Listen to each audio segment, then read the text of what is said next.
Eu resolvi gravar esse vídeo porque eu percebo que existe uma dificuldade de interpretação muito grande nas pessoas. Interpretação simples, tá, gente?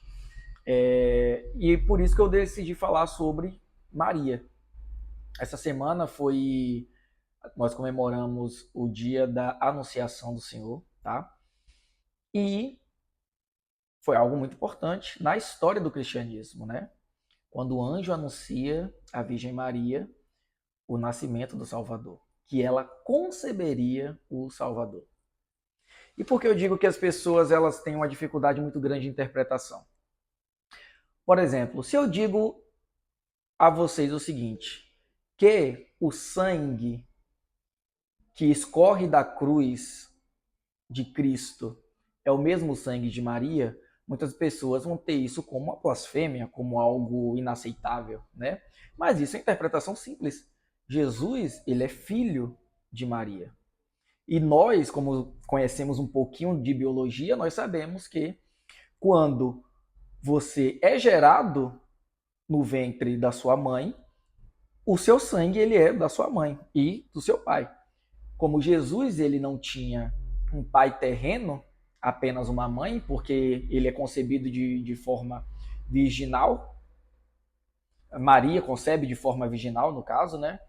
Não tem um homem que fecunda o óvulo de Maria, mas sim o Espírito Santo. Logo, o sangue que está escorrendo ali de Jesus é o mesmo sangue de Maria. Né? E isso é só interpretação simples, básica. Da mesma forma que se eu for falar que o sangue que escorre ali da cruz de Cristo é o mesmo da família de Davi, porque Jesus ele é descendente de Davi. E a mesma coisa se eu falar que é o sangue de Abraão, porque todo o povo judeu descende de Abraão. Então, são coisas que são simples, porém que parecem ser absurdas, porque as pessoas elas não têm o poder interpretativo. Tá. E quando eu falo então que Maria ela é a maior de todas as criaturas, né? Tem pessoas que vão espernear, se jogar no chão, gritar, mas essa é uma verdade incontestável. Não existe criatura criada por Deus maior do que Maria. E logo vou explicar por quê. Vamos lá. Primeiramente, quando o anjo ele anuncia a Maria, ele a chama de cheia de graça, né? O termo em grego que é usado é o kekaritomene, que significa plena da graça, tá? Eu não sou conhecedor de grego, tá, gente? O que eu vou falar aqui para vocês são fontes de terceiros, tá? Tanto católicos quanto protestantes. A única pessoa na Bíblia chamada de kekaritomene é a Virgem Maria. A única chamada de plena da graça é ela. E perceba que a terminologia do tempo do kekaritomene, que é usado por Lucas, ele está indicando permanência e continuidade,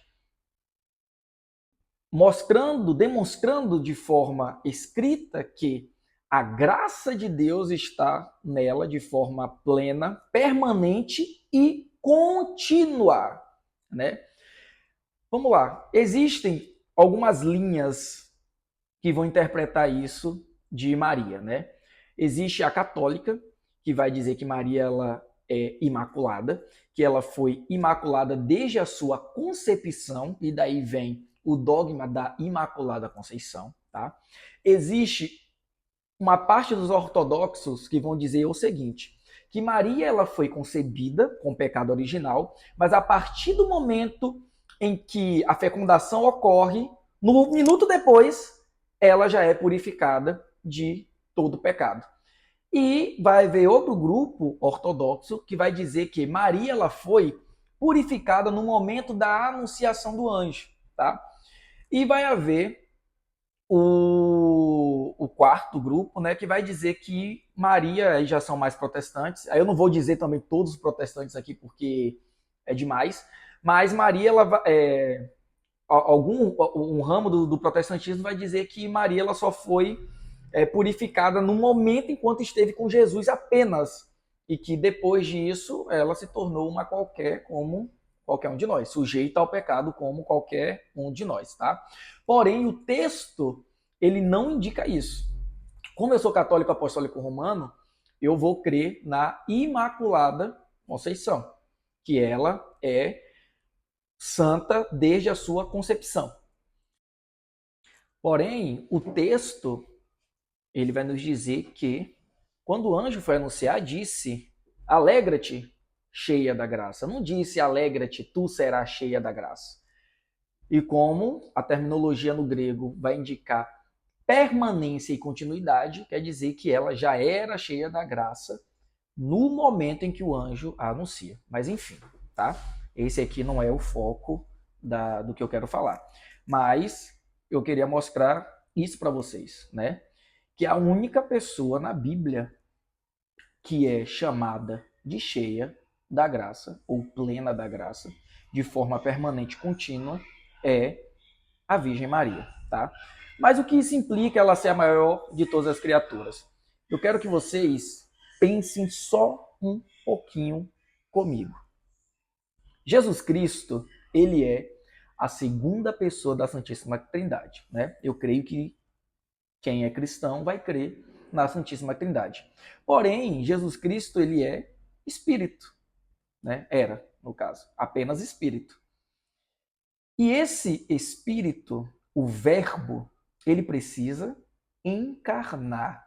Ele precisa virar carne, virar matéria.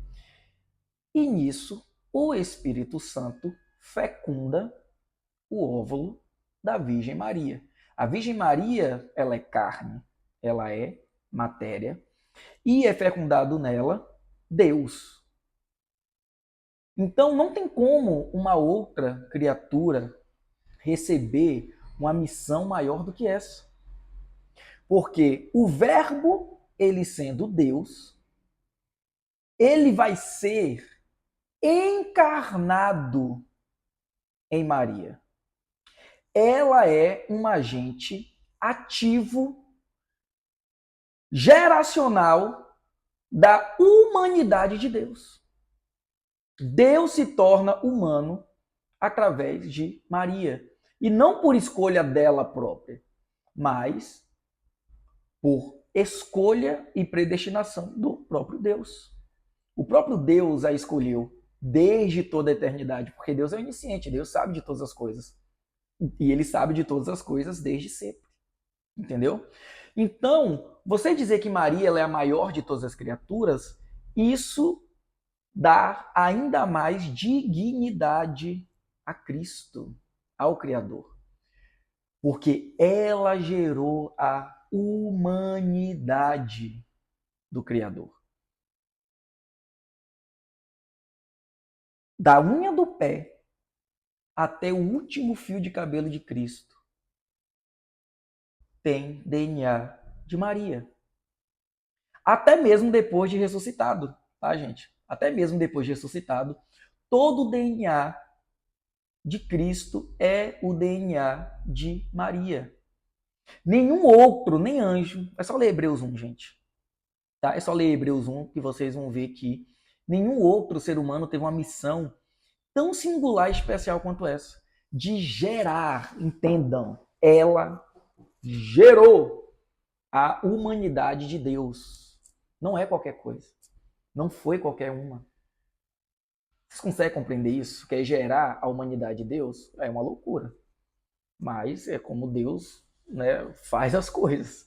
Deus ele poderia ter vindo de nave espacial. Deus ele poderia ter vindo, sei lá, ter pegado barro, ter jogado água e ter criado como fez Adão.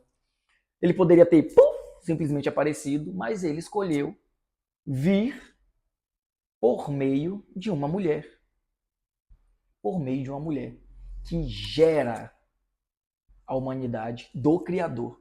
Então é por isso que Maria ela é a maior de todas as criaturas. Nela a igreja ela se torna totalmente plena. É claro, Cristo ele é a cabeça da igreja. E a mãe de Cristo tem a plenitude da graça da igreja. Vocês conseguem compreender? Ela, sendo mãe da cabeça da igreja, se faz mãe de todos aqueles que são salvos por Cristo também. Consegue compreender? Então, é basicamente isso. É um vídeo mais curto, né? Eu não sei se eu tinha mais algo a mais para falar, tá? Mas eu também não fiquei citando aqui vários versículos bíblicos. Por quê? Porque eu acho que todo mundo vai conhecer os versículos, né? A anunciação do anjo, né? Todo mundo vai saber também que, se não souber, vai saber agora, né? Lá em Lucas 1, João Batista, ainda no ventre de Santa Isabel, e na hora que ele escuta a voz de Maria, ele só escuta a voz dela, ele fica cheio do Espírito Santo, né? E salta. Isabel vai dizer: que honra é esta de vir a mim, a mãe do meu Senhor, tá? Lá em Lucas 1, gente, é só ler Lucas 1 todinho, um capítulo de Lucas, vocês vão ver tudo isso que eu estou falando com vocês. Maria, cheia do Espírito Santo, também vai dizer assim, que de agora em diante todas as gerações me chamarão de bem-aventurada, né? E é isso que realmente a igreja ela faz, a igreja católica ela faz isso desde sempre, né? Presta essa honra a Maria. João 1, né, já vai dizer, e o verbo estava com Deus, e o verbo era Deus, né, e depois vai dizer lá em João 1, 6 ou 7, não me lembro agora de cabeça, que o verbo se fez carne e habitou entre nós, né? Paulo vai dizer que Cristo nasceu de mulher, né, para indicar a sua humanidade, né, que foi sujeito a tudo que nós fomos sujeitos, né? Então, gente, as coisas que a igreja ela fala sobre Maria são coisas que só basta a interpretação de texto, entendeu? Basta a interpretação de texto que você consegue entender a grandiosidade dessa mulher. Tá? E ela não é grande por ela própria, como as pessoas acham, né? É como se Maria estivesse roubando o lugar de Deus, ou estivesse roubando a honra de Deus, mas não, gente. O próprio Deus fez isso dela. Então, quando você para pensar em Cristo, em como Cristo ele é um homem, como Cristo ele sente medo, né? No momento ali que ele vai para o Getsemane, próximo de ser crucificado, ele entra em profunda angústia, ele sente dor, ele sente fome, ele sente sono, né? Então ele é um ser humano, mas ao mesmo tempo esse ser humano é divino. Então as partes de Cristo, elas não se confundem, mas elas são unidas de forma perfeita, de forma perfeita. É por isso que Maria, ela é a maior de todas as criaturas. Porque se você diz que existe uma criatura que seja maior do que ela, você tem que mostrar quem é essa criatura. Aonde essa criatura se encaixa de forma ativa no plano da salvação? Quem é essa criatura? Não tem. Não existe essa criatura. A única criatura que tem participação ativa na salvação da humanidade é Maria. Só.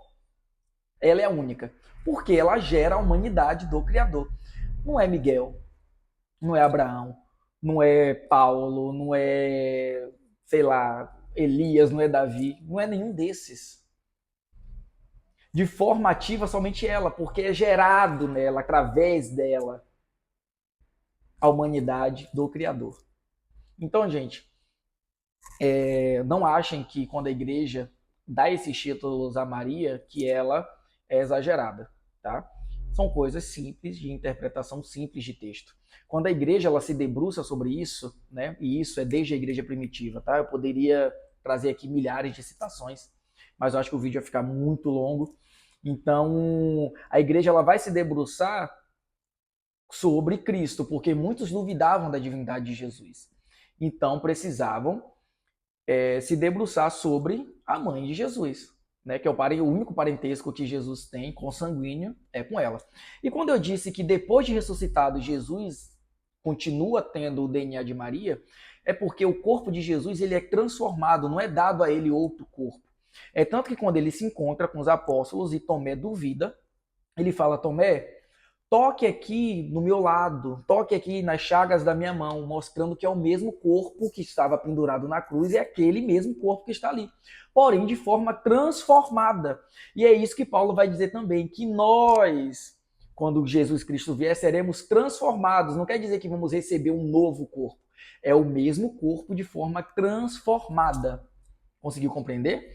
Então, aquele corpo de Jesus, aquele corpo humano de Jesus, ele é transformado.